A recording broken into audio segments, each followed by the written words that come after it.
பங்சாரில் உள்ள வாடகைக்கு எடுக்கப்பட்ட கொண்டோமினியத்தில் கஞ்சா செடிகளை வளர்த்ததாக கூறப்படும் ஒரு தம்பதியினர் கைது செய்யப்பட்டதோடு அவர்களிடம் இருந்து போதைப் பொருள் மற்றும் நகைகளும் பறிமுதல் செய்யப்பட்டது.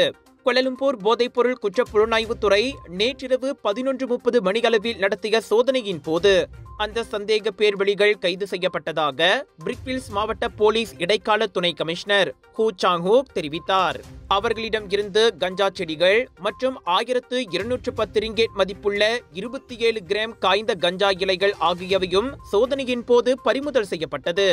48 வயதுடைய ஆண் சந்தேக பேர்வழி ஆன்லைன் வீடியோ வாயிலாக கஞ்சா செடிகளை பயிரிடும் உக்திகளை அறிந்து கொண்டதை ஒப்புக்கொண்டார். இந்த நடவடிக்கையின் போது அவரது 40 வயது காதலியும் கைது செய்யப்பட்டார். அவர்களிடம் இருந்து 2 கைத்தொலைபேசிகள் மற்றும் 3 நெக்லஸ்கள், 4 பெண்டன்கள் மற்றும் 2 மோதிரங்களையும் போலீசார் கைப்பற்றினர். வேலையில்லாத அந்த இருவரும் விசாரணைக்காக தடுத்து வைக்கப்பட்டுள்ளனர்.